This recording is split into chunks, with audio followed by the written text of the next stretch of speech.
Bem-vindos, pessoal! Mais um Conte Comigo. O nosso querido e ilustre Davi, convidadíssimo. Já estamos tentando marcar há anos, mas por nossa culpa a gente desmarcou. Não, tranquilo.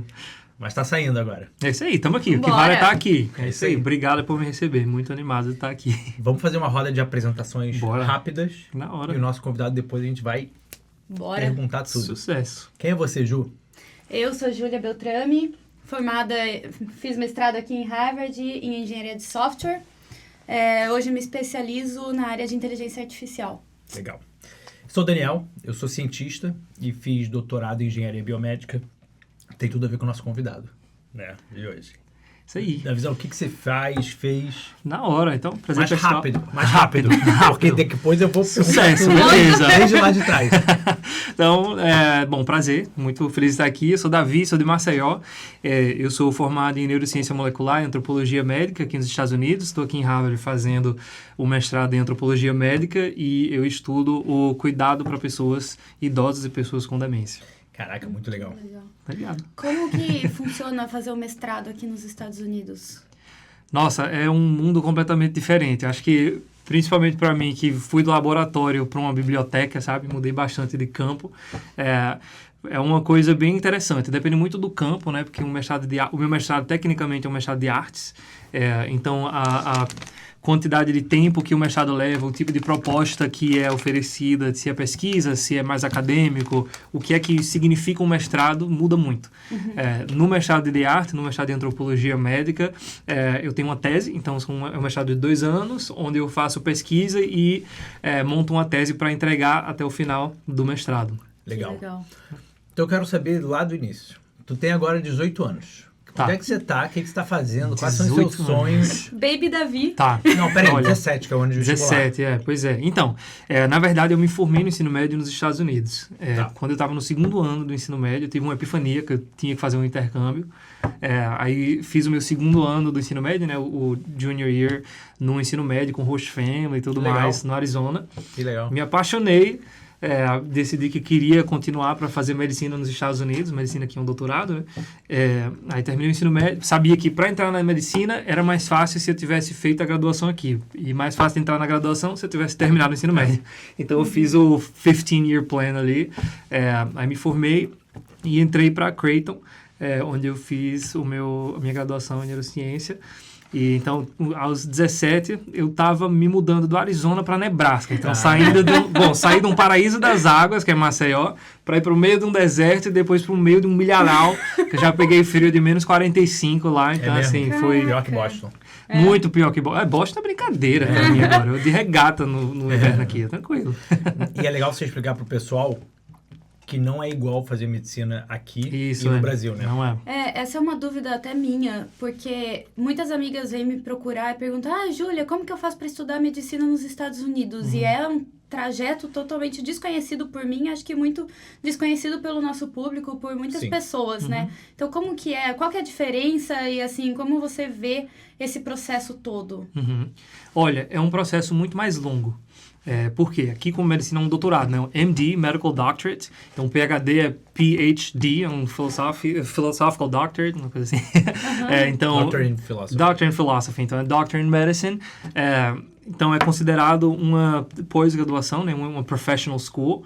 E você precisa, no mínimo, ter um undergraduate com um pacote de aulas que eles chamam de pre-med, que são algumas aulas que você precisa fazer como um pré-requisito para poder aplicar para a escola de medicina, para esse doutorado. Então, biologia geral, química geral, psicologia, às vezes genética, algum tipo de fisiologia humana ou animal. Tem várias coisas que fazem parte desse currículo acadêmico, então eles encorajam muito você participar de pesquisa, de liderança, de trabalho voluntário. Você é obrigado a ter certas horas de experiência clínica, então estar com médicos e ter passado um tempo ali. Shadow, né? Shadowing, exatamente. Então, realmente é um processo muito holístico. Tem várias coisas que eles analisam para várias competências diferentes que eles estão tentando testar se você quer fazer a escola de medicina. E isso é durante a graduação? Durante a graduação. Tá. Muita gente faz... A norma, geralmente, é que as pessoas têm meio que um gap entre a graduação e o doutorado. Muitas pessoas fazem mestrado, como eu estou fazendo, muitas vão para a área de trabalho, ou se não pesquisam por um tempo antes de entrar para o doutorado, mas geralmente o processo, no mínimo, dura 8 anos, que são 4 da graduação, depois 4 do PhD, né, do MD, na verdade, e depois residência, fellowship, Legal. etc. No meu laboratório que eu fiz, o meu doutorado, eu tinha muitos alunos que vinham fazer esse ano que você falou, esse bridge, que é depois que terminaram o ou ainda estão meio que no meio do pre-med, mas já terminaram a graduação deles, eles fazem 2 anos de pesquisa, e aí fazem uma pesquisa ou um mestrado, às vezes, e depois entram na carreira de medicina, estudar medicina mesmo. Então não é tipo um gap year, como eles falam aqui, um ano que você fica sem fazer nada pra decidir o que você quer fazer da vida. Não, é um ano que você fica tentando fazer coisas a mais pra botar no seu currículo pra conseguir... Engraçado isso. Depende muito. Porque um gap year pode ser, poxa, você passou 4 anos na sua graduação, ralando muito, você quer um break de academia assim para depois entrar. Eu conheço um cara que está na Escola de Medicina de Creighton, onde eu estudei, e o gap year dele, ele passou sendo motorista de caminhão de lixo. Mentira! E ele já tinha passado na Escola de Medicina. E tirou esse break pra, tipo assim... Tirar uma experiência nova. Tocar na grama, viver, respirar sem ter que estudar por um tempo e voltar. E, tipo assim, mudou ele. Como pessoa e como médico. Então, que realmente... Massa. Não, você cria uma humanidade necessária pra você ser um médico, né? Com certeza. Eu acho que esse, na verdade, é a grande atração que me trouxe para tentar fazer medicina aqui nos Estados Unidos, sabe? Esse foco numa coisa interpessoal e numa coisa muito holística do processo, né? Em que como você é pessoalmente influencia quem você é profissionalmente e vice-versa, né? Então isso é uma coisa que para mim sempre me chamou muita atenção. Com certeza. E você sempre quis vir para os Estados Unidos? Tipo, antes desse programa de ensino médio? Olha, eu queria... Na verdade, assim, a resposta é meio profunda. Mas, assim, eu sempre tive meio que um pânico de querer fazer alguma coisa profissionalmente que importasse para mim pessoalmente. E eu sentia que no meu ensino médio, eu fiz escola particular no Brasil, então eu me considero uma pessoa muito privilegiada por isso.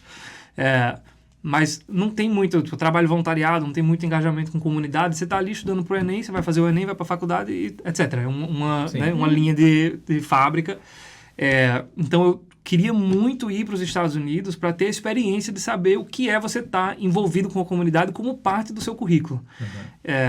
E isso, para mim, é o que me atrai na medicina. Você conseguir engajar o que é a vida dentro de uma coisa biológica, né? Então, um statement meio amplo. Mas, então, eu fiz esse ano. Quando eu fiz esse ano, eu disse aqui. Tipo assim, eu me encontrei de uma forma que eu não tinha me encontrado antes. E tracei o caminho e agora eu tô aqui. Por que você acha que você teve esse feeling aqui? Olha, porque assim que eu cheguei, eu consegui fazer 1000 coisas que eu nunca teria conseguido fazer no Brasil. Então, coisas, tipo assim, pequenas em ação, mas gigantes em significado pessoal. Então, vamos dizer, no meu ensino médio, tinha uma sala de aula que estava vazia, ela era meio que um storage. Estava lá só de galpão, acumulando poeira, e tinha muito aluno que tocava instrumento, e ninguém tinha um espaço para tocar. Aí eu consegui entrar no conselho estudantil do ensino médio, e consegui fazer uma movimentação e pegar instrumento doado da comunidade e tal. Peguei uma amiga minha que era lá do governo estudantil também, que era uma artista muito boa, que pichou as paredes, fez toda uma arte, e transformei aquela sala numa sala de música. E do nada, toda semana, depois das aulas, a galera se juntava ali para só uma vibe de boa, curtir a música. Então, tipo assim, eu, aluno, sem dinheiro nenhum, sem nenhum tipo de poder político nem logístico dentro da escola, consegui fazer isso. Então, foi uma coisa que... foram várias outras coisas também, mas esse tipo de ação que dava para fazer me chamou muito a atenção. Eu fiquei com essa vontade de quero mais, e onde é que eu posso levar isso, né? Sim. Então, começou daí. Muito legal. E, assim, você terminou a graduação aqui. Isso. E a tua graduação, que foi em Nebraska essa, né? A tua graduação foi uma coisa técnica, bem técnica. O que foi mesmo? Fiz neurociência molecular e antropologia médica no double major. Né? Então isso que eu queria perguntar.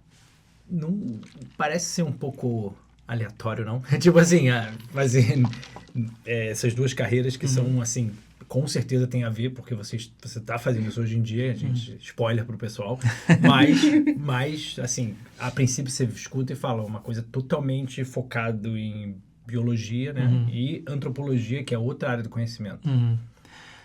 Totalmente. Eu acho que, assim, a resposta curta para isso é muita ciência é socialmente construída. E quando você está na medicina, onde a produção da ciência tem um propósito de chegar numa vida e conseguir estar numa sociedade, você tem que saber conectar essas duas coisas. Não é só produzir a ciência e tá lá. Tem muita política no meio, tem muito significado no meio, tem muita recepção de significado das pessoas, né? Enfim, eu acho que, para mim, o que aconteceu foi... o que me atraía na medicina era conseguir incorporar dentro do ato da medicina, do ato de cuidar, justiça social. Então, é uma coisa que foi muito fácil de ver em Maceió, por exemplo, o tipo de diferença, né, de qualidade de saúde entre uma pessoa pobre e uma pessoa rica. O que é que você ter dinheiro no bolso, como é que isso influencia o seu estado de saúde, a capacidade que você tem de se curar de uma doença, a probabilidade que você tem de contrair uma doença ou sofrer de uma coisa. Para mim, isso sempre foi uma coisa que chamou muita atenção. Então, quando eu entrei na universidade, na verdade, eu entrei com um major de biologia, porque era meio geral ali. Eu tinha uma paixão pela neurociência, mas não tinha ainda casado com a ideia. E... por coincidência, no currículo, você tinha que fazer uma aula ou de sociologia ou de antropologia médica. Eu sempre odiei isso.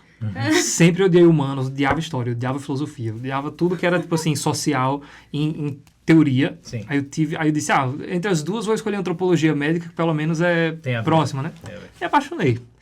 Fiz aquela aula de introdução e na hora declarei o double major, junto com a neurociência. Mas, para mim, até o meu último ano de graduação, a antropologia médica era, tipo assim, um adjacente. Uma coisa que ajudava a que eu não ficasse... não tivesse um ponto cego pelo técnico. Porque, às vezes, você está ali focando numa coisa e você esquece de pensar no macro, né? Então, para mim, esse era o lugar da antropologia médica até o último momento. Spoiler também. Então é isso, eu fiquei muito apaixonado pela neurociência molecular. Eu tinha um projeto dentro de um laboratório onde eu estudava neurogênese adulta. Então, o cérebro, isso é uma coisa que eu descobri que muitas pessoas não sabem, mas o cérebro é majoritariamente um ambiente pós-mitótico. Então, o que significa você nasce com a maioria dos neurônios que você vai ter pelo resto da sua vida. Então, é um ambiente que não regenera. Então, por isso que doenças como demência, né, que é uma neurodegeneração, são tão perigosas. Não tem como você... não tem como você botar mais neurônios. Então, eu estudava esse nicho neurogênico, que é uma subpopulação de células-tronco em uma região do cérebro. Então, eu estudava como essa região reagia a uma proteína que era relacionada ao envelhecimento. Uma proteína chamada clothel, que quanto menos você tem dessa proteína, mais rápido, fenotipicamente, você envelhece. Então... interessante. Eu adorava. Nossa, eu amava isso. Muito, muito, muito. Nossa, tanto é que passei anos fazendo isso.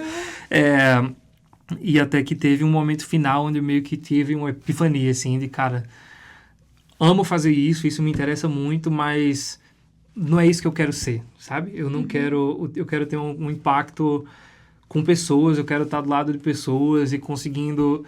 cuidar, e o laboratório não estava me dando isso. Então foi aí que eu fiz o shift para essa outra direção.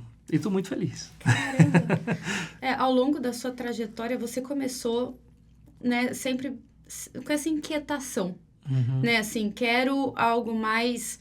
E daí você deu um passinho para os Estados Unidos, e daí um passão, né? Porque tem que dar a gente sabe, né, que tem que abdicar de muitas coisas no Brasil para dar esse passo.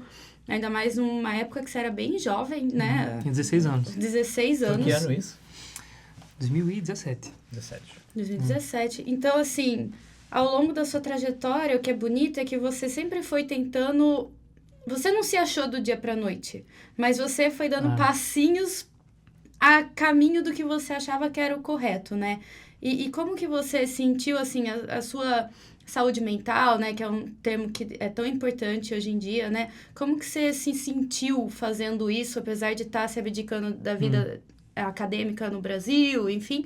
Como que foi isso pro Davi, para você como pessoa, como você foi se sentindo ao longo dessa mudança? Essa pergunta é genial. Assim, eu acho que eu tava tão animado e com tanta fome de conseguir alguma coisa acontecer que, inclusive, vou dizer uma coisa, toda vez que eu digo pra minha mãe, ela me mata. Mas, no meu primeiro ano de exchange program, né, eles tinham, a empresa que eu fiz esse intercâmbio, encorajava a gente a ter uma ligação com a família por semana. Caraca. Nossa! E para muita gente, o que o povo mais falava era sobre como isso era horrível, não sei o que.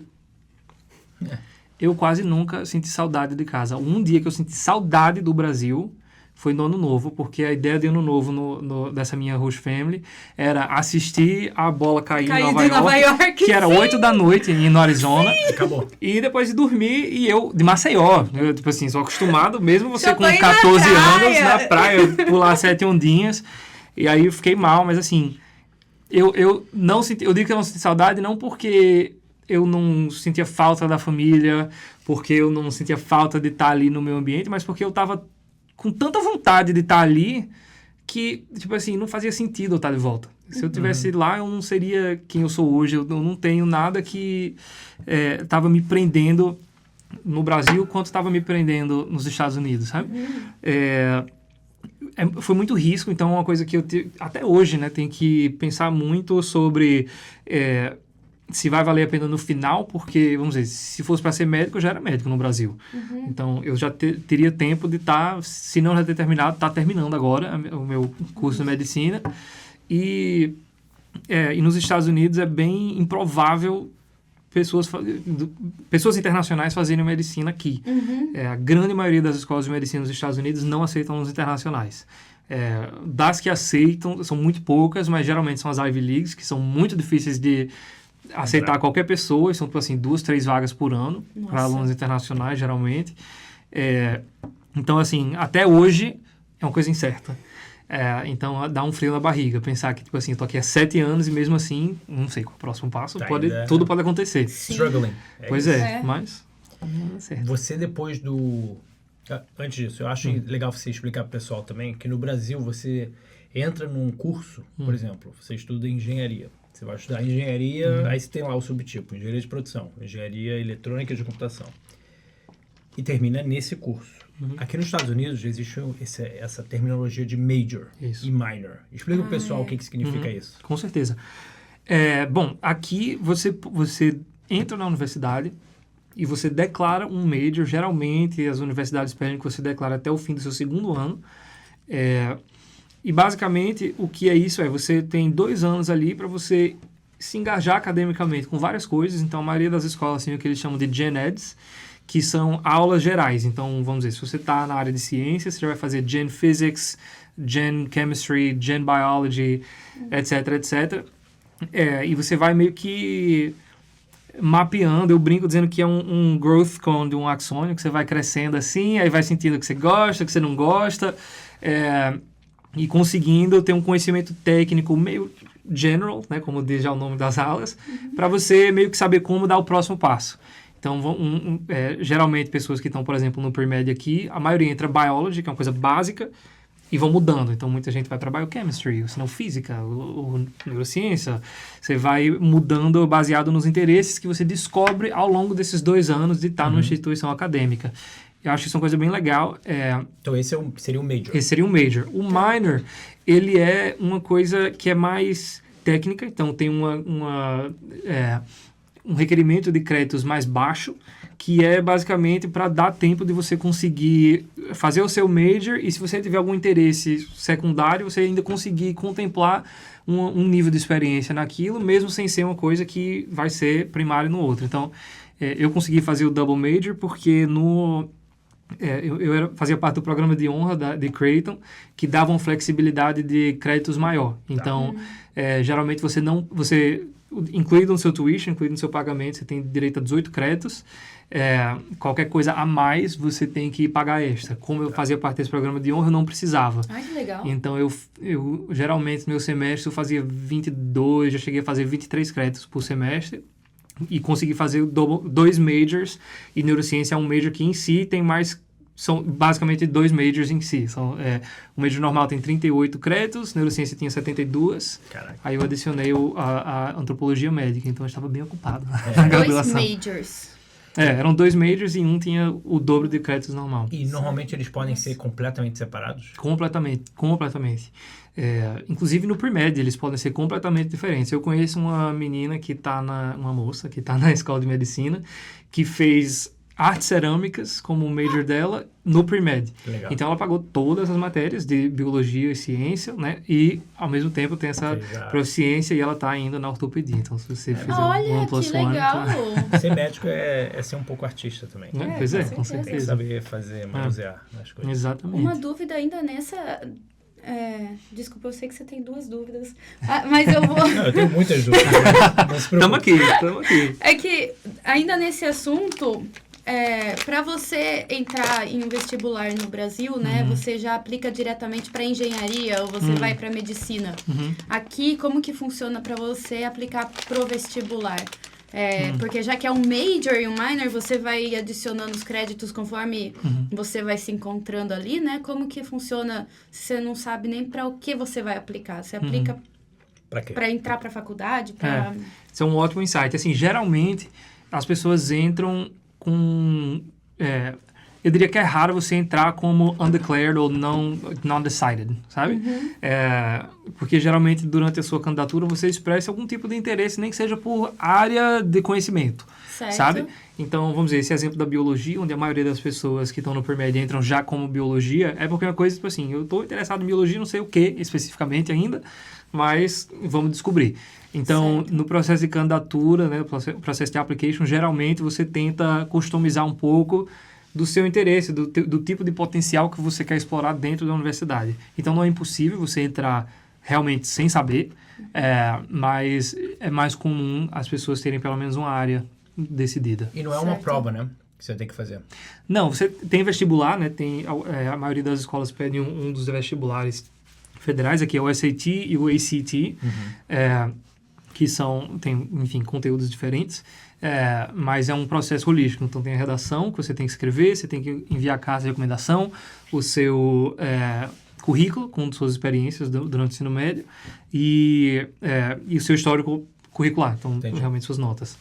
Legal. E o pessoal ainda não percebeu porque você está falando em português. Mas, galera, o Davi fala inglês pra caralho. Não é? Quase sem acento, sem sotaque. Perfeito! Obrigado. Sigam ele, porque de vez em quando ele faz uns discursos em inglês. De vez em quando é verdade. Acontece. É isso aí. Mas, de onde é que veio esse inglês? Olha, minha mãe, muito visionária que me matriculou na escola de inglês desde criancinha. E eu basicamente, então, tive a grande sorte, primeiro, de ter esse tipo de recurso, né? Então, eu fiz inglês à tarde, numa escola em Maceió chamada System, e assistia muita TV. Friends, assisti tudo. Todas as temporadas. Muita música também, escutava muita música internacional. Eu também era muito engajado com música e, por coincidência, provavelmente não, mas a maioria das pessoas que tem uma facilidade maior com sotaque são pessoas que eram muito engajadas musicalmente. Eu já li uma pesquisa falando que tem uma relação. Então, E vamos dizer, tocar um instrumento também. Tocar um instrumento, exatamente. Então, quando eu era criança, tocava muita flauta, era o meu instrumento, fazia aula particular e tudo mais. Depois migrei para o saxofone por um tempinho, detestei, mudei para o piano e agora fiquei feliz. Tá tocando piano? Então, recentemente não, porque não tem espaço, mas assim, eu gosto bastante. Vamos marcar uma resenha, eu toco bateria. Pois eu vi sua banda, quase assisti lá no Porch Fest, acabei não conseguindo. Ano que vem. Isso aí, te marca. Mas Legal. Então, você termina a tua graduação, que foi nesse double major. Isso. E aí, você teve provavelmente algumas opções. Ou você desiste e vai fazer outra coisa da vida, ou aplica direto para a escola de medicina, para o doutorado em medicina, ou faz um mestrado. É isso que é assim que nasceu essa ideia do mestrado?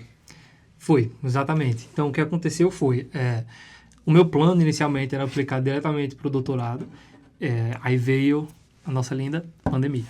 Aí o que aconteceu? Eu tive meio que uns baques em algumas notas, porque como é que você faz um laboratório de física sem estar fisicamente lá? Então, nossa! E era bem no momento onde as escolas estavam encorajando a volta presencial, só que eu estava no Brasil com o Travel Ban. Tive até um grande projeto que eu ajudei a liderar com um amigo meu de Maceió, Daniel Seton, para ajudar a liberar o Travel Ban para alunos. Maior onda, isso aí. Foi um grande trabalho. Então, eu tava no... Então, a gente conseguiu a resposta até do Trump. É mesmo? Sobre o que é que ele ia fazer sobre o Brasil. A gente conseguiu a ajuda da Tabata Amaral para fazer um requerimento oficial de ação para o presidente da época. Então, tipo assim, conseguimos bastante coisa. Porque tinha muito aluno perdendo bolsa. Tipo assim, tinha muito atleta brasileiro, por exemplo, que tinha full ride nos Estados Unidos, mas não estava lá e ia perder. Então, a gente deu um gás, saímos em muitas redes de jornal, mas enfim. Então, entrei na tangente aí, né? Tem problema. Mas o que aconteceu tive esse baque nas notas por não estar lá, e eu, como é muito competitivo para alunos internacionais, eu queria ter o currículo perfeito, sabe? Então, decidi fazer um mestrado. Eu estava me aplicando para o mestrado de biomedicina na minha universidade para eu conseguir terminar o meu projeto de pesquisa e conseguir publicar um artigo.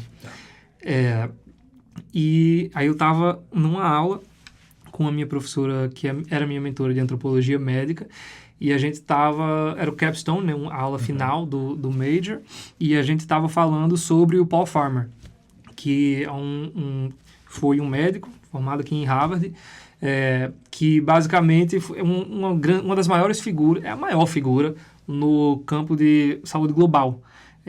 E ele basicamente é uma das pessoas que com mais força trouxe a ideia de que existem determinantes sociais à saúde. E ele criou a Partners in Health, que é você conhece Partners in Health? Pois é, pronto. Então ele criou a Partners in Health, que é uma ONG que salvou milhões de vidas, tuberculose no Haiti, na Ruanda, etc. Então, assim, é um dos meus heróis. Muito legal. E eu era o único menino que estava nessa turma de antropologia médica. Todo mundo, tudo menina, e eu no meio. Aí ela brincou, assim, ela fez... a gente estava falando sobre a importância, né, de ciências sociais na medicina, e ela brincou, ela fez, quem sabe o Davi não vira o próximo Paul Farmer. Aí ela falou aquilo.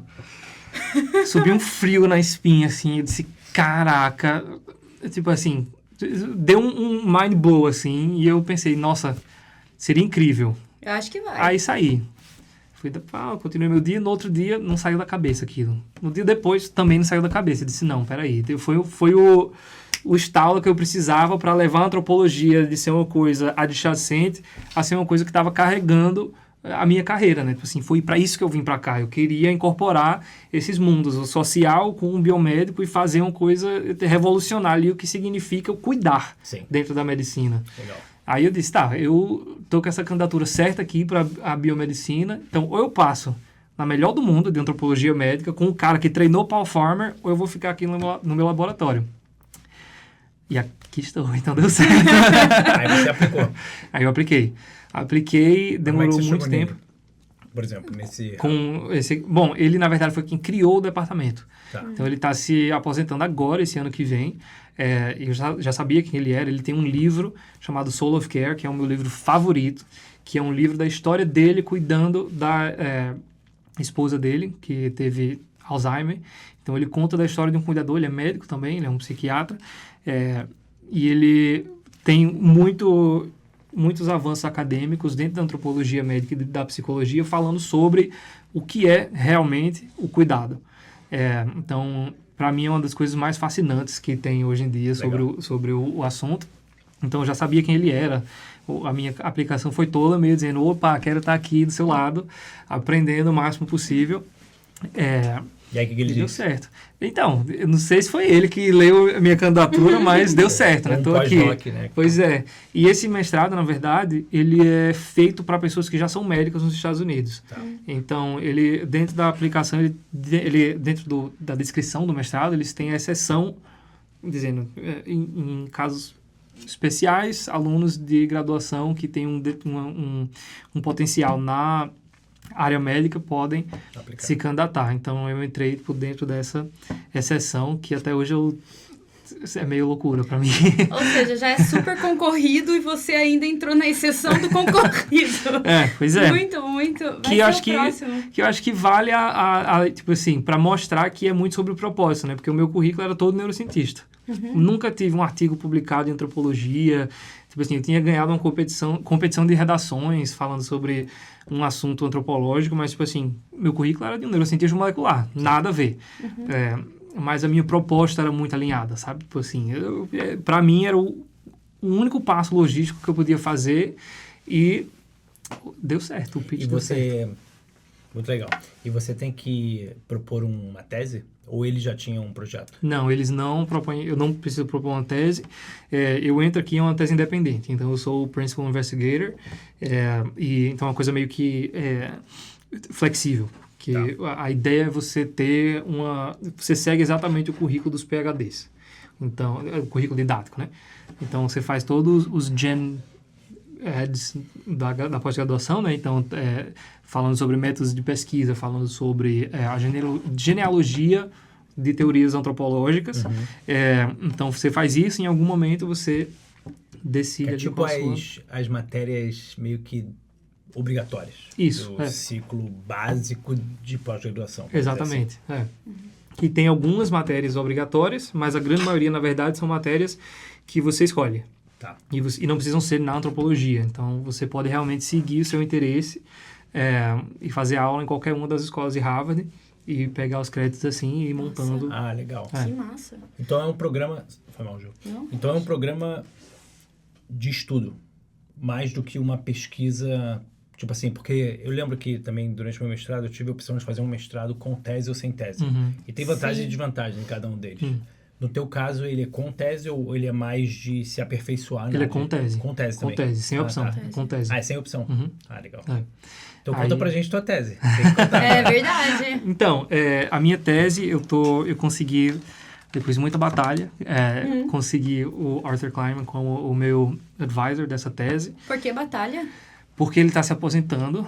Não, então você pegou, tipo, o cara mestre dos magos... Nos últimos anos dele aqui em Harvard. Eu sou o último aluno de mestrado dele. Ele foi pegar o cara em casa. Tá já. A porta dele disse, ei, eu não vim do Brasil até aqui pra você ir embora, não. Segura aí. O cara pendurando a chuteira, ele dá um tapa na mão do maluco. Aqui não. E, na verdade, ele é conhecido pela antropologia na China. Então, ele foi uma pessoa que... no século passado, logo depois da Revolução Cultural, ele foi para a China como um psiquiatra contratado pelo Departamento de Defesa dos Estados Unidos.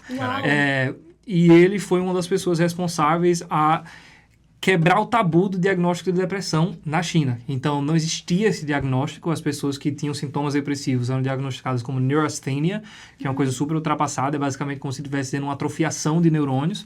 Não é utilizado hoje em dia, já não era nos Estados Unidos.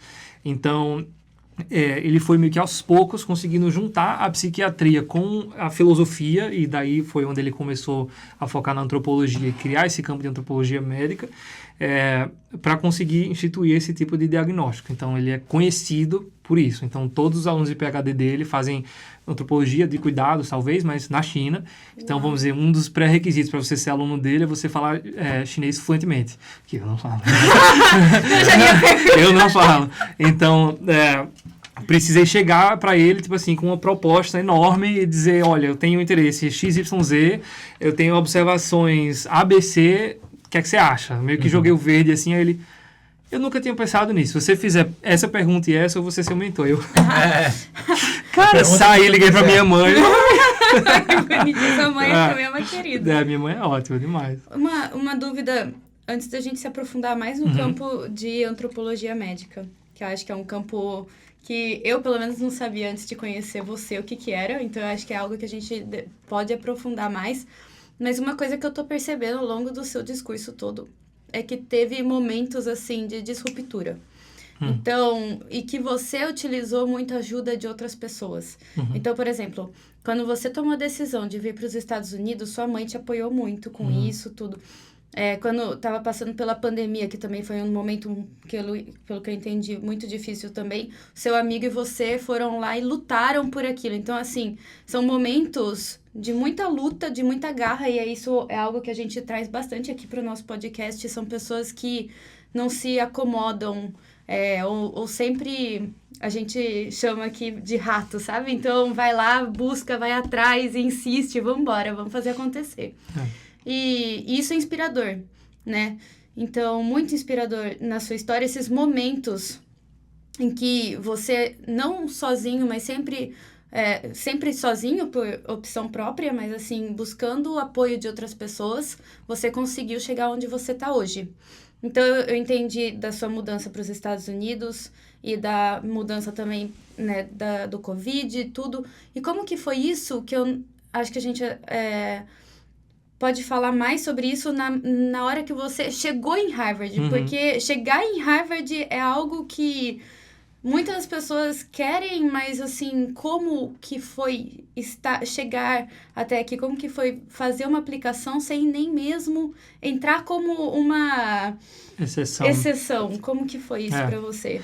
Olha, eu acho que, pensando assim na trajetória, talvez seja mais interessante até eu explicar isso depois de falar um pouco mais sobre a pesquisa do que antes, porque é muito relacionado a isso, né? O tipo de acesso e o tipo de recurso que você consegue com o e-mail @Harvard é uma coisa que até hoje eu não acostumo. Tipo assim, 2 semanas atrás eu recebi uma ligação que não tinha o número, aparecia. Você está recebendo uma ligação de Instituto Nacional de Saúde. Que é isso? Então, esse tipo de coisa, mas é muito relevante baseado no tipo de perguntas que eu estou fazendo através do meu percurso acadêmico aqui, sabe? Então, a resposta curta foi revolucionário. Totalmente. No curto ano que eu estou aqui, eu sou outra pessoa completamente. Em questão de capacitação acadêmica, profissional, maturidade e visão. Eu tenho certeza que o Davi de 1 ano atrás é irreconhecível. Sim. E como que foi, assim, o processo para você aplicar? Você teve ajuda de outras pessoas para você entrar em Harvard, escrever sua carta? Como que foi escrever a carta, por exemplo? Olha, escrever a carta... Eu tive uma grande sorte, que foi a minha mentora de neurociência molecular, uma mulher incrível, Gwen King, que apoiou muito. E mesmo ela sem saber nem o que era antropologia médica, ela não me deixou me dar o não. Bem explicitamente. Ela disse, se você acha que você tem a capacidade de saber o que é que um Admissions Office vai achar da sua aplicação, você está viajando, porque você não tem essa capacidade. Tipo assim, ela botou na lata. O não você já tem. O não você já tem e nem se atreva a querer achar que você vai conseguir prever, porque você não tem essa capacidade. Eu sou especialista nisso. Então, ela... me ajudou muito nisso, sabe? Na técnica e em escrever a redação, e ela leu minha redação e me deu, tipo assim, feedbacks. Passei bastante tempo focando nisso, então eu diria que ela foi a parte mais que é muito importante, instrumental. Né? A redação que você escreve para aplicar. Muito. Vamos dizer, se eliminasse a minha redação da minha aplicação, você não veria nunca um antropólogo ali no meio. Então, você vê meu currículo, eu estou em laboratório, fiz as aulas, mas só fiz as aulas. Tive notas ótimas, beleza, mas o propósito não some se você não tem essa narrativa. Você vira só mais um objeto. Exatamente, vira números. Números, exatamente. Mas eu estou curioso para saber a tese. A tese, tá. Essa é a minha especialidade. Vamos avaliar. Vamos lá, bora. Simbora. Chegou a hora de grill. Então, o meu grande interesse profissional e acadêmico é relacionado ao fardo do ato de cuidar. Então, hoje nos Estados Unidos, 70% dos cuidadores familiares e pessoas com demência têm sintomas de depressão, 18 dos 70 morrem antes do paciente. É uma coisa assustadora e é uma coisa que é completamente diferente de outras doenças, outras condições, outras deficiências que tem um nível de intensidade de cuidado muito alto, mas não tem esse tipo de risco de saúde ao cuidador.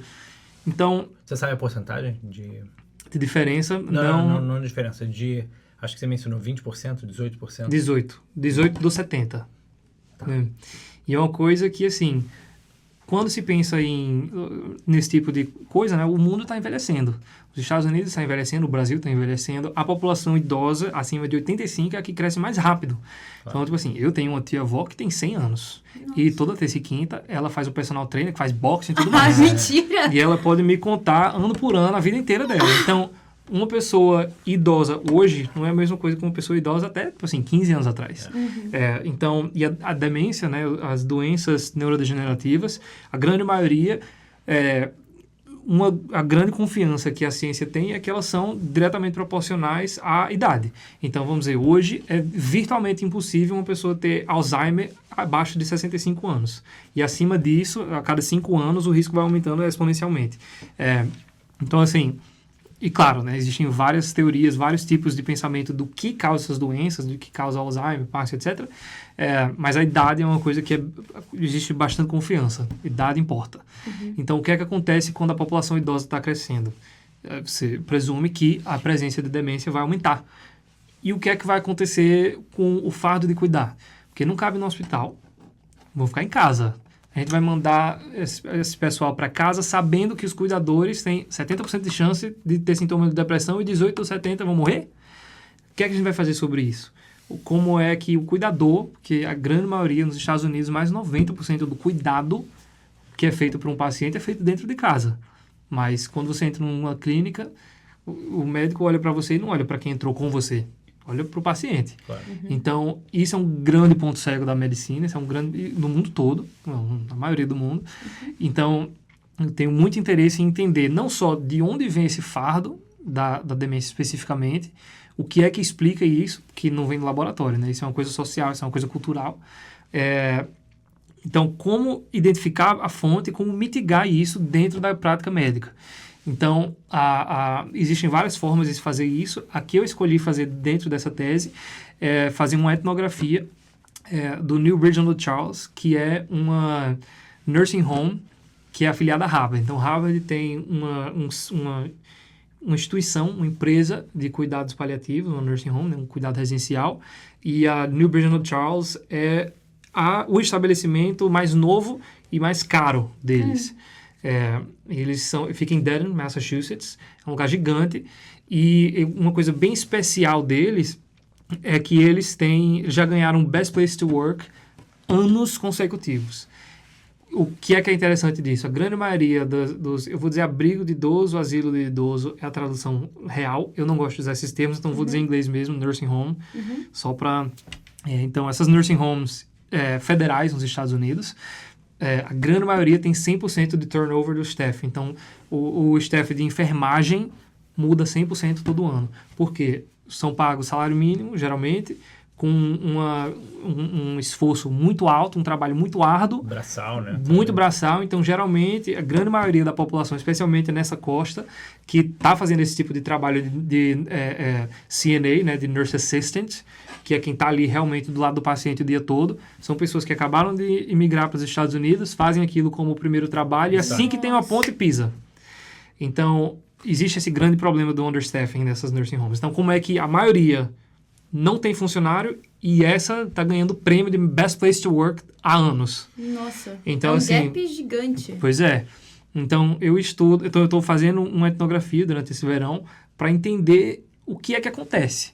Não é só o pagamento. Como é que esses cuidadores enxergam o trabalho deles? Como é que eles conseguem interagir com pacientes? Como é que eles interagem entre si?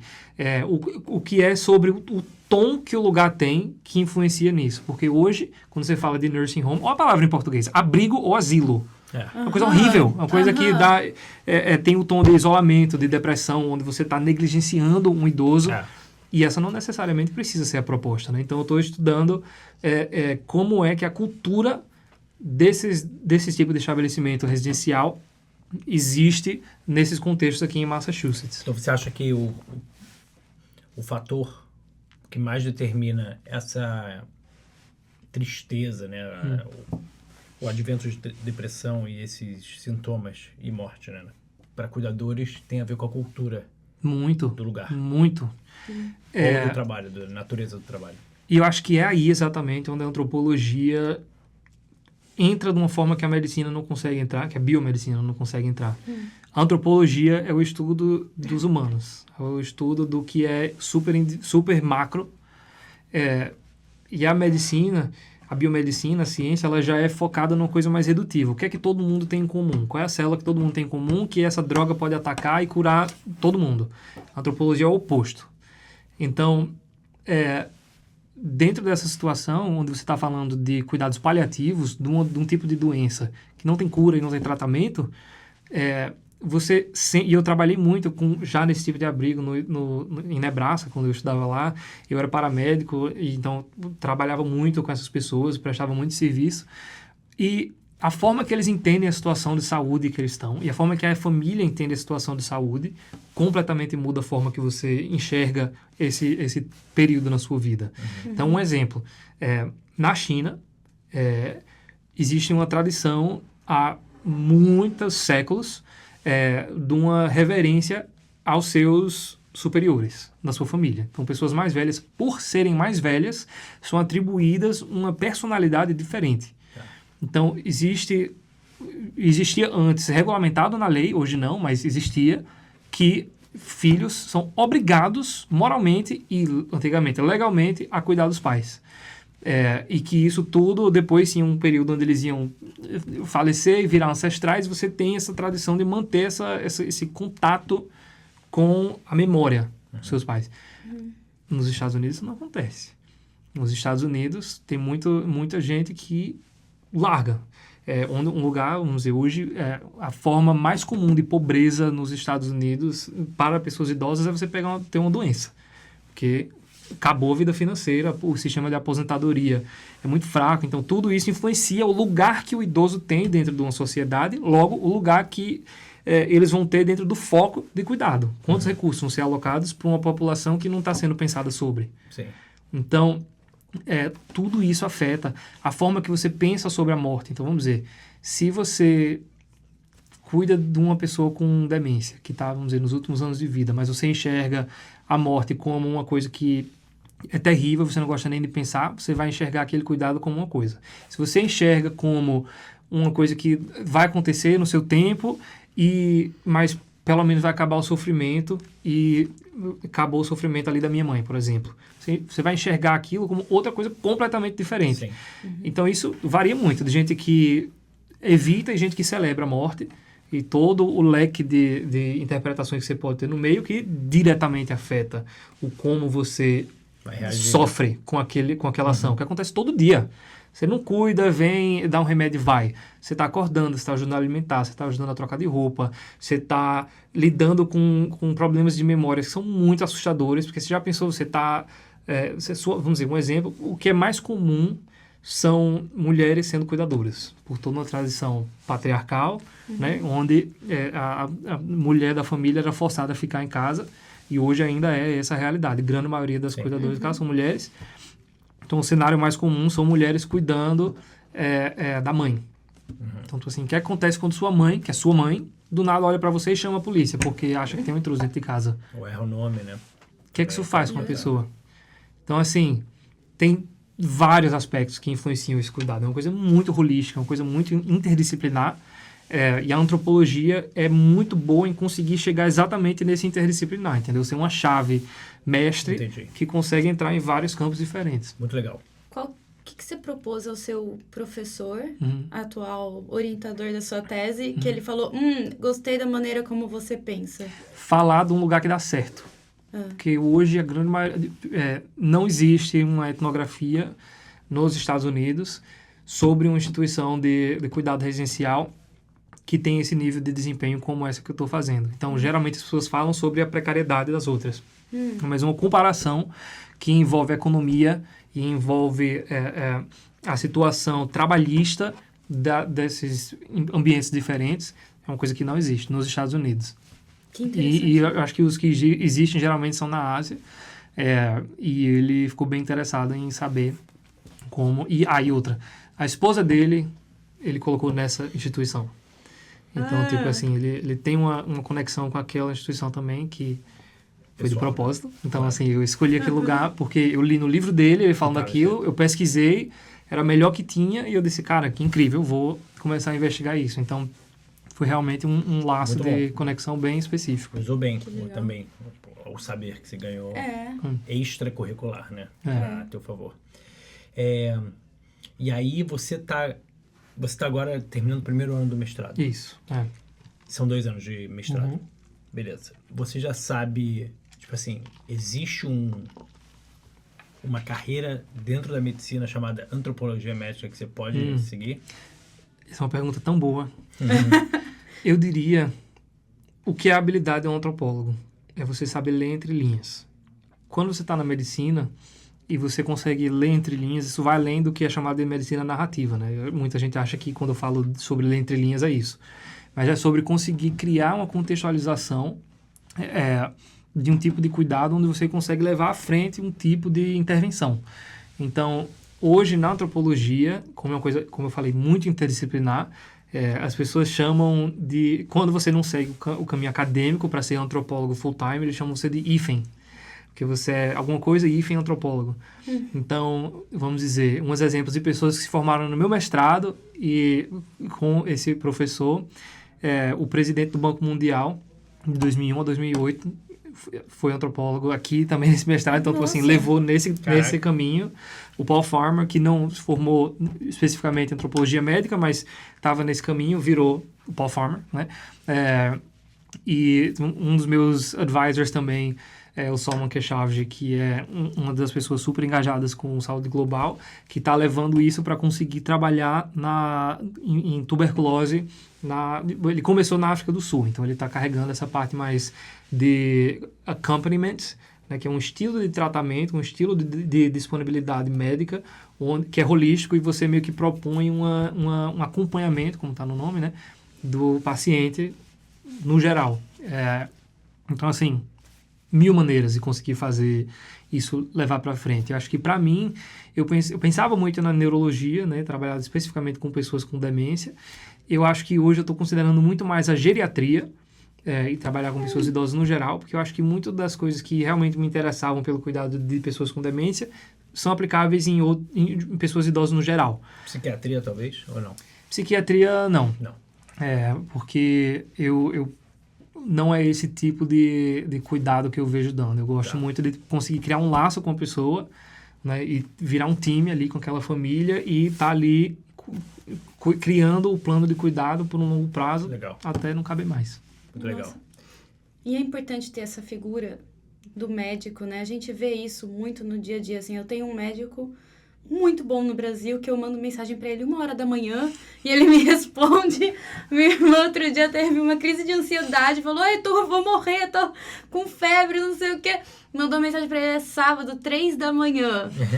E ele respondeu, acordou, levantou, respondeu ela. Então, e eu acho que isso também é algo que é complicado das pessoas, de um turnover tão grande, né, nas casas, nas nursing homes, né, imagina, você cria um amor, né, ainda mais idosos, eu acho que cria um amor, um afeto ali pelo cuidador, e daí depois, um dia pro outro, não tá mais ali a pessoa que tava cuidando dela, né. Então, assim, ter um médico, ter uma figura que vai estar com quem você pode contar faz muita diferença, e eu acho que o mundo precisa de mais cuidadores, médicos cuidadores, assim, eu acho. Com certeza. E não é fácil. No Brasil é comum, eu acho, assim, principalmente na medicina particular, você ter esse acompanhamento que é muito top. Você liga pro médico, mas, assim, em geral, aqui nos Estados Unidos, o médico, ele tá muito distante do paciente. Em outros lugares do mundo que eu já morei também. Existe uma distância muito grande, o médico não interage muito, é tipo máquina. Isso é uma coisa que, assim, o diferencial do Brasil é ter um sistema público que trouxe um valor de medicina que, vamos dizer, os Estados Unidos não têm. Então, por exemplo, quando você olha para quais são os melhores hospitais do mundo, são avaliados em base de quê? Eficiência. O que é eficiência? É tempo e dinheiro. Tempo e dinheiro são coisas que num cuidado paliativo, onde você está, vamos dizer, eu diagnostiquei uma pessoa com Alzheimer. Dependendo do nível e tal, essa pessoa pode ter meses de vida, pode ter 10 anos. Sim. Isso não é eficiente. Então, é uma coisa que não cabe nesse tipo de modelo neoliberalista, né? Que é focado em eficiência. Então, existe um problema muito sério nos Estados Unidos relacionado a isso, né? Então, vamos dizer, se eu não me engano, o tempo médio de um atendimento clínico primário nos Estados Unidos é 8 minutos. Desses, a grande maioria, menos de 1 minuto é o paciente contando o que está acontecendo, o resto é pergunta e resposta, vai ser ali no formulário, e depois prescreve e vaza. Virou um modelo, virou uma coisa transacional. Você vem, você recebe o produto que você estava pedindo, vaza. Então, e assim, existe alguns espaços na medicina onde isso é ok. No espaço onde eu quero habitar na medicina, isso não é ok.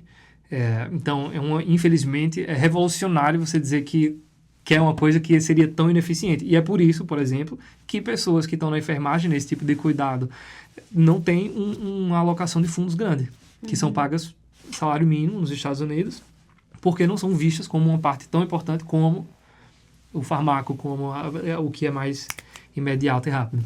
Nossa. Então, é bem profundo o problema. Eficiente, entre aspas, pro modelo atual. Muito legal. Mas eu vi algumas semanas atrás que você estava num rolê no Instituto Nacional de Saúde, o NIH. A gente, dentro da nossa startup, luta para conseguir o dinheiro da NIH para fazer nossos projetos. Como é que eu chego lá? Total. Me dá um contato aí. Olha, isso é uma coisa fascinante, né? Eu acho que muita gente não percebe que a maioria da ciência acontece com... Não, vou reformular essa frase. Muita gente não percebe que a maioria do que chega na população acontece por causa de cientistas de terno e gravata, né? Então, assim, existe, como você falou, né, o funding do NIH. O NIH hoje, acho que 80% dos laboratórios biológicos dos Estados Unidos tem funding do NIH. Então, são quantos institutos dentro do NIH? Nossa, muitos. Muitos mesmo. Eu sei que os 3 maiores são câncer, doenças infecciosas e envelhecimento, porque foram os que eu visitei, mas... Pergunta da leiga. Como que é? NIH, National Institute of Health. Tá. Então, basicamente... Eu diria que, assim, basicamente... Mas só que é uma coisa... É, assim, um órgão federal que eles são non-regulatory, então vamos dizer, não é o FDA, que é o Food Drug Administration, eles não podem impor leis de medicina nem de ciência nos Estados Unidos, eles criam dados, eles são uma research agency, eles fazem pesquisa. Certo. Então, investem em pesquisa. Investem em pesquisa, tá. Com dinheiro que vem do governo americano. Aí, assim, eles têm a parte extramural e o intramural. Extramural é quando eles dão dinheiro para os laboratórios nos Estados Unidos, que a grande maioria são financiados pelo NIH. E o intramural, que é quando você está dentro do campus do NIH em Washington, em Bethesda, eu acho que é o nome, na verdade, da cidade que ele fica. E você está lá dentro do próprio campus, no hospital do NIH, fazendo pesquisa interna. Esse é o laboratório do NIH. Isso, certo. Eu conheço várias pessoas que é um paraíso. Para um cientista, o laboratório do NIH é um paraíso. Porque pensa, o lugar que dá o dinheiro e os recursos para todos os Estados Unidos tem seu próprio... Nossa! Eles têm acesso a coisa que é fenomenal. Também para quem trabalha lá, para pós-doc, por exemplo, que vai no NIH, recebe vários benefícios. Que é uma agência do governo, né? Então, isso é muito bom. Você trabalha trabalhar na NASA, assim, para um engenheiro. Poderia ser. Uma coisa parecida, comparado. E, então, essa viagem foi uma viagem que foi parte do Science Policy Group, da Escola de Artes e Ciências de Harvard, Escola de Graduação de Artes e Ciências. E esse Science Policy Group, eu era o executivo da viagem de DC, então eu e um amigo meu, a gente montou a viagem toda, e o propósito a gente levou 10 pessoas, 10 alunos de PhD de Harvard, para visitar vários desses stakeholders aí de Science Policy, que é quem são as pessoas que têm a caneta poderosa que vai conseguir ou permitir que sua pesquisa aconteça ou realmente fazer que com sua pesquisa chegue no objetivo que você quer e que consiga avançar. Uau. Então, tem todo um campo, né, que é o STS, Science, Technology and Society, que estuda muito esse tipo de interação, né? Como é que a sociedade monta a ciência, vice-versa, e onde a política está no meio, que é em todo lugar. Então, vamos dizer, a gente teve uma conversa com o diretor do NIAID, que é o National Institute of Allergy and Infectious Diseases, que é o segundo maior de todos. Então, eles têm, vamos dizer, todo ano, a Casa Branca manda dinheiro X para eles, aí dizem, vocês têm por lei que investir X bilhões em doença tal, X bilhões em tal, e o resto é para investimento. E ele é meio que focado, então tem já uma agenda suposta ali que o Congresso diz que onde você quer investir na pesquisa americana, e também o resto é alocado basicamente em interesse. Então, o exemplo que ele deu foi, se tem 100 pessoas que estão querendo pesquisar hepatite B, a gente vai dar 10%. Se tiver 200, a gente vai dar 20%. Então, tem parte que é o interesse que comanda. Mas é muito difícil conseguir essas grants. É muito concorrido. Se você está num laboratório acadêmico, por exemplo, você vai aplicar... O laboratório que fez o doutorado fazia pesquisa em câncer. E é sabido que o Instituto de Câncer dentro do NIH, a taxa de aceitação é tipo ridícula, é 5% ou menos. Nossa. 5% de todos os laboratórios que estudam câncer, que são muitos nos Estados Unidos aplicando, 5% são os que são granted. É muito difícil de ganhar. E tem vários, né? Então, por exemplo, no nosso startup a gente acabou de ganhar funding do NIH. Aquele funding. Sim, eu só não sabia que você fala do NIH. Tá, beleza, parabéns. Pô, super grande, mas... A gente ganhou uma grant de $2 milhões lá do NIDDK. Massa. Que é o Digestive Disease e Kidney. E outra, 2 milhões, tem gente que acha que você tá milionário, né? Quanto custa uma geladeira científica? 250 mil, Pois é. Não, muito bom, mas sempre assim, tem gente que ouve isso e acha que você tá... ricaço, né? Só tem que explicar pro pessoal que esse dinheiro que você levanta, em geral, tá tudo já no budget. Então, tipo assim, cada centavo é o dinheiro do governo. Não existe ficar pagando salário com isso. Tipo, isso é para comprar tal coisa, para fazer tal coisa. Mas, sem isso, a pesquisa não vai. Pois é. Exatamente. Nossa, parabéns. Então... Valeu.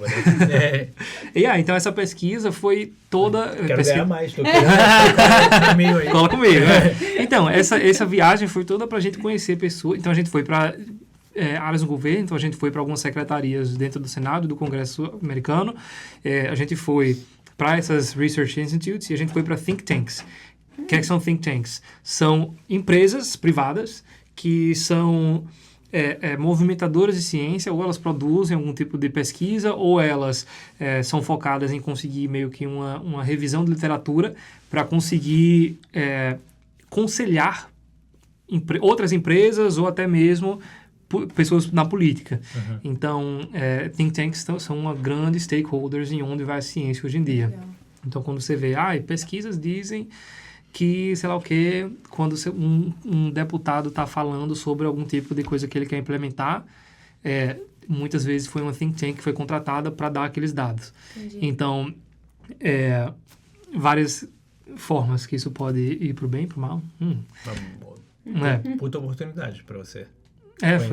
Foi ótimo. E é isso, né? Você para pensar sobre muitas coisas, tipo assim, como a ciência é socialmente construída no sentido de, querendo ou não, você precisa fazer um pitch de uma coisa que às vezes não é necessariamente o que você quer fazer, mas é o que vai lhe dar acesso. Então, uma conversa que a gente teve com uma pessoa que estava na astronomia, por exemplo, eu posso dizer que eu quero levar um rover para Marte que vai conseguir coletar 15 tipos de amostras diferentes, submoleculares, sei lá, mas não soa tão sexy quanto dizer que eu quero levar um homem para Marte. Entendi. Pode ser muito menos eficiente, muito mais caro, mas para alguns investidores é o que vale a pena investir. Então, tudo isso são logísticas muito internas que você tem que estar muito envolvido quando você quer avançar na ciência. E tem um grande problema nesse tipo de... Eu concordo 100% com essa pessoa da astronomia. E é verdade. Na prática, você não escreve o que você vai fazer. Você escreve o que você acha que o cara que está analisando a tua grant, ele vai achar melhor. Claro que existe uma ética que você também não pode falar que vai salvar o câncer e vai trabalhar com diabetes. Isso você não pode fazer. Isso está errado. Mas você pode se vender de uma maneira diferente. Manusear ali a... E isso já é um pouco tricky, no sentido de que muitas vezes você acaba dizendo que vai fazer coisas que meio que você já fez uma parte. Tudo isso para quê? Para conseguir soar bem. E eu acho que é um problema do sistema. Acho que não tem sistema perfeito, mas o sistema de análise de grants, normalmente, você deve saber melhor do que eu, passa por uma comissão científica. E normalmente essa comissão científica são, sei lá, tem 10 pessoas que se reúnem durante 2 dias, eu acho, a cada semestre, para analisar as grants daquela vez. E são 3 pessoas que leem a sua grant. E acho que é uma ou as 3 apresentam para o comitê inteiro. O que acontece é que se uma pessoa não gostou da tua grant, e ela está apresentando tua grant, Esquece. acabou. Então, o que você acaba fazendo? Você acaba manuseando a maneira de se vender, dizendo que você tem o produto tal e que vai salvar sei lá o quê, mas não é porque é dessa forma, mas é porque o sistema também pede, como você está falando, né, que os laboratórios falem de uma maneira que é sempre tentando passar a revisão. E é um problema. Muito. E tem também o detalhe que é assim, às vezes, isso é muito difícil, mas às vezes até eticamente os pesquisadores entram no embate. Então, vamos dizer, no Departamento de Defesa, no Pentágono americano, o Departamento de Defesa financia muitas pesquisas relacionadas à física e engenharia mecânica. Tá, massa, vão lá fazer, geralmente eles publicam por ano quais são os tópicos que eles estão interessados naquele ano. Então, tem muita gente que passa a carreira toda meio que seguindo a onda da trend que tá, então isso geralmente cria acadêmicos controversos em relação a aprofundamento, porque você está seguindo o dinheiro, você não está seguindo o seu interesse, né? Mas, enfim, aí no Departamento de Defesa, o que é que o Departamento de Defesa faz? Defesa, eles defendem. Muita da tecnologia é para exército, é para arma, é para tanque, é para... Então, assim, tem muita gente que a única forma de funding é do Departamento de Defesa, mas odiaria estar contribuindo para esse tipo de pesquisa, sabe? Então, às vezes, até esse tipo de embate você tem entre os pesquisadores e as pessoas que estão com dinheiro para dar para os pesquisadores, sabe? É um campo muito delicado de se navegar. É complicado mesmo. Eu imagino que eu tô bastante na parte de negócios, assim, né?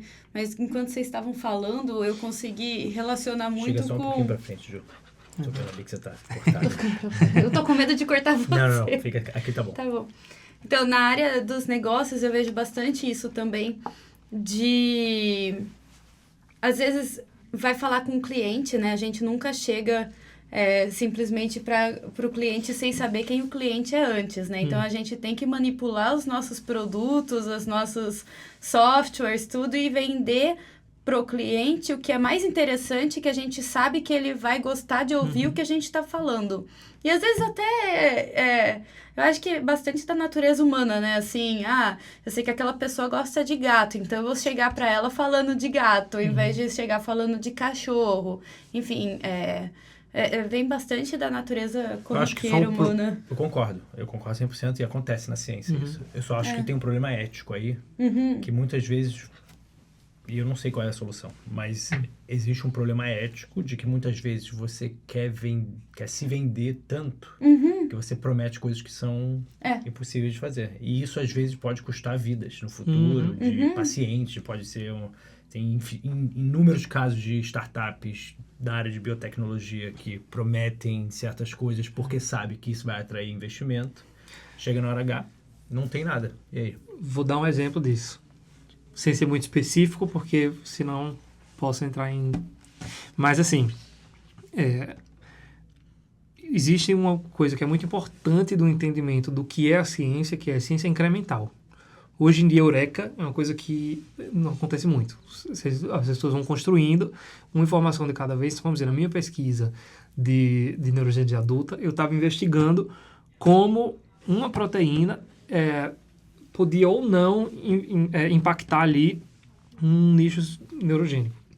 Então tá, o que é que isso pode significar? A gente precisa saber como incorporar células novas num cérebro adulto, que é uma coisa que o nicho neurogênico está fazendo. Tá um cérebro adulto, eles estão colocando uma célula-tronco ali e construindo um neurônio. Então isso é uma mecânica celular que não é conquistada ainda pela ciência. Então entender mais sobre o comportamento dessa célula pode ajudar a ir mapeando como isso funciona. Aí, mas o que é que você pode dizer quando você está apresentando? Isso pode ser a cura para a demência. Mas não é. Daqui que isso que eu estou fazendo vira cura para a demência, décadas e milhões e milhões e milhões. Pode ser que no laboratório você vê uma coisa, aí no animal você vê outra coisa, aí quando você chega quando passa para outra pois coisa. Eu fazia em camundongo, quando passa por um... Não tem nada a ver. Totalmente. Então, assim, tem muito isso, né? A ciência, e mais uma vez, colocando na prática ali que... Porque tem muita gente que usa essas claims super altas para conseguir um espaço muito grande no mercado e causar um dano fortíssimo. E é isso, né? Você tem que... A comunicação da ciência é uma coisa muito delicada e a literação da população com a ciência é importante por isso, né? A confiança com a ciência entra em conflito em situações como essa. Com certeza. Só para não me alongar muito, mas eu adoro esse tópico também, eu vi recentemente, até estou pensando em fazer um vídeo sobre isso, teve um caso, vou contar esse caso aqui, um caso bizarro, assim, na área de Alzheimer. Em 2006, a Nature... Sei exatamente o que você está falando. Nossa! Em 2006, a Nature publicou um paper. Caramba. E esse paper dizia que... É um paper revolucionário na área de Alzheimer. É um paper que descobriu que uma dessas placas de amiloide beta, que é o tipo de placa que se acumula em cérebro de paciente com Alzheimer, desde 1906 já se sabe isso, que foi o Dr. Alzheimer que identificou. Só que não se sabia se isso era uma causa ou não, ou uma manifestação da doença. Esse paper em 2006, ele diz ter encontrado um subtipo de proteína que forma as placas e que ela é a causadora do Alzheimer. Aí pensa comigo, se você faz uma claim dessa, o que você está querendo dizer? Porra, se eu sei qual é a proteína que causa o Alzheimer, agora é foco total para desenvolver um remédio para acabar com essa proteína, remover ela do cérebro, certo? E foi isso que aconteceu. Em 2006 teve esse paper que saiu. Hoje em dia, eu chequei ontem, tem 2.500 citações. Nossa. O que significa? Que outros papers também, que são super difíceis, todo paper, em geral, é difícil de publicar, citou esse trabalho. Sem contar os que citaram.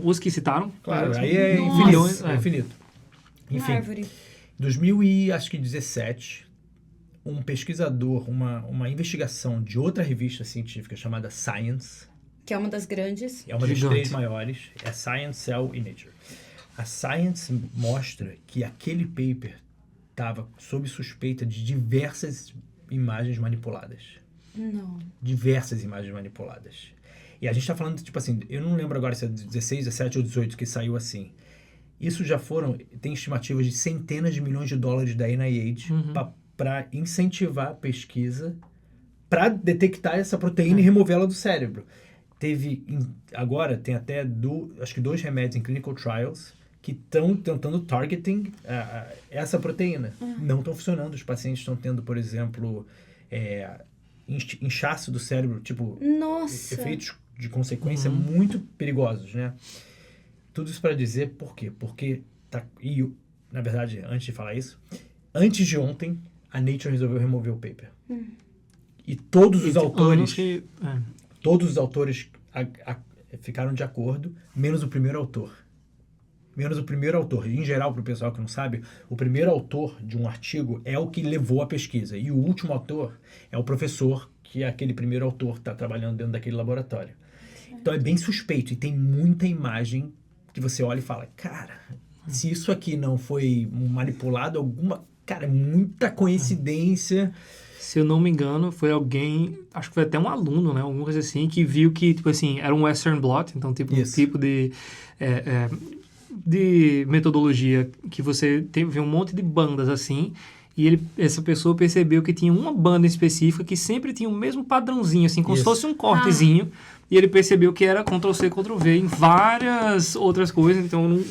A gente não pode dizer que é. Que era, allegedly. A gente tem que ser cientista. A gente não sabe se porém o que se sabe é muito suspeito, a tal ponto que a Nature removeu o paper, mas olha como é que é essa tentativa que é um pouco do sistema mesmo.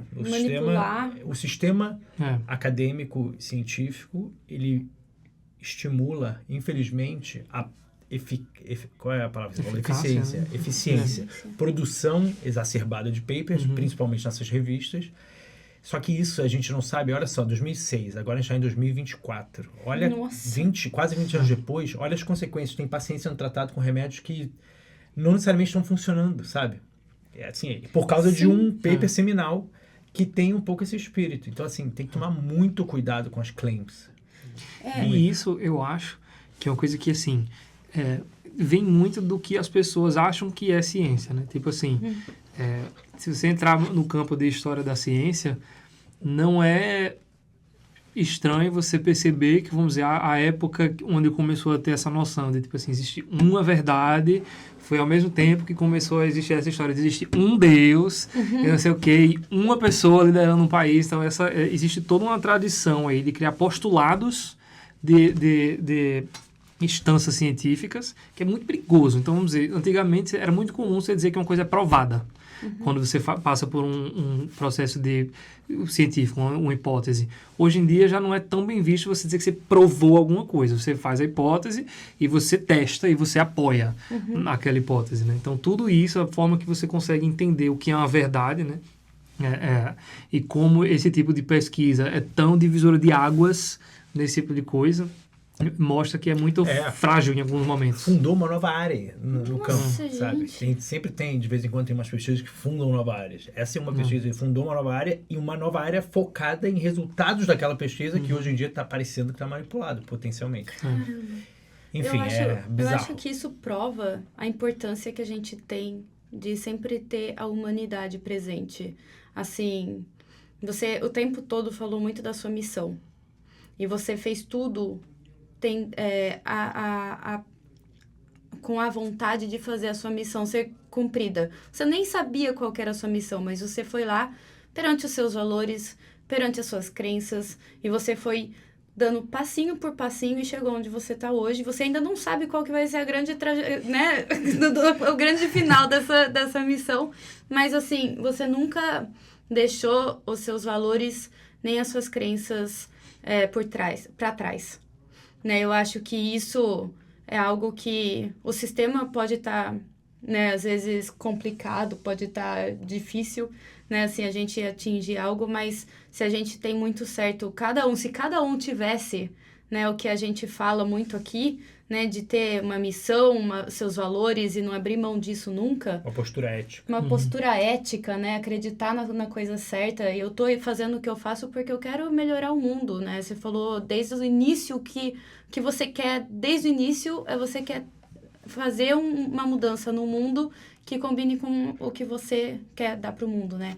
Então, eu acho que isso tem tudo a ver aí com o tema da nossa conversa hoje, que é estar sempre fiel aos nossos valores. E falando do que você quer deixar pro mundo, e infelizmente, da visão, a gente está chegando ao fim desse episódio. Foi rápido. Foi rápido. Papo bom é rápido. É isso aí. Eu queria te perguntar se você teria alguma mensagem para passar pro pessoal que está começando aí, está no ensino médio, está começando a faculdade, não sabe se quer continuar no Brasil, ou talvez queira continuar no Brasil estudando lá, ou vir para cá, ou vir para outro lugar. Qual é a sua dica aí? O que você, na tua trajetória, você aprendeu de valor e acha que é importante compartilhar? Tenha a audácia de nadar contra a correnteza. Porque nem sempre o caminho que todo mundo está seguindo é o caminho que é certo, é o caminho que é para você. E você provavelmente vai ter muita resistência de nadar contra a correnteza, mas às vezes você vai chegar num lugar que é muito mais feliz do que o contrário. E assim, se isso para você é uma realidade no Brasil, nos Estados Unidos, na academia ou no campo profissional, não importa, mas eu acredito muito que viver uma vida onde você consegue criar uma conexão com o que você faz profissionalmente e com quem você é como pessoa é insanamente mais saudável do que o oposto. Então existe essa construção, né, do work-life balance, onde você pode querer ir trabalhar e você bate o ponto, esquece daquilo e não leva para frente, beleza, mas às vezes vale muito mais a pena você conseguir. É meio raro você não levar o trabalho para casa. Então o troco você vai levar a casa para o trabalho também. Então essa pelo menos é a minha perspectiva, é a forma que eu tentei carregar isso, e eu acho que valeu muito a pena de conseguir ir atrás num caminho que, tipo assim, eu acordo de manhã animado para fazer isso, e muita gente diz que eu sou ingênuo, que vai chegar a hora do burnout, não sei o quê, e tem situações onde isso pode acontecer, mas às vezes é muito, para evitar o burnout, é melhor você estar muito conectado e entrelaçado com aquilo do que você estar separado. Então, eu diria isso. Nada contra a correnteza e tenha confiança no que você quer. Muito bom. E se o pessoal quiser te seguir, como é que eles fazem? Bora lá. Meu Instagram é @Davi Caldas, Davi com D no final, não David Caldas. Eu tô lá, tô ativo no Instagram bastante, então se tiver alguma pergunta sobre minha trajetória, sobre Harvard, qualquer coisa, eu fico feliz. Mentoria, esse ano eu fui o head do programa de mentoria da HBS, que é a Associação de Brasileiros em Harvard. Já estamos com o programa tocando, mas se quiserem alguma informação sobre o programa de mentoria, pode correr lá no Instagram da Harvard Brasil, Brasil com Z. E ficar de olho lá quando a próxima mentoria vai abrir. É um programa super legal. E a gente tenta ajudar pessoas a chegar em Harvard também. Então... Muito legal. Davizão, a gente quer te desejar muito sucesso na tua trajetória. Muito obrigado aí pela tua presença aqui hoje. Debate muito frutífero. Acho muito importante, porque esse debate não pertence só ao meio americano. É algo que está presente no meio acadêmico, científico, de todo mundo. E que é importante a gente pensar em soluções para isso. Com certeza. Debater o problema ajuda a gente a ter ideias de soluções. Com certeza. Então é o primeiro passozinho para a gente avançar. Talvez através da antropologia médica. Só de saber o que já ilumina muito a cabeça das pessoas, eu tenho certeza. Boa sorte aí, cara. Muito obrigado. Obrigadão aí. A gente se vê em breve. Pessoal, foi demais. Não percam o nosso próximo episódio, que vai ser demais também. Abraço. Tchau, tchau.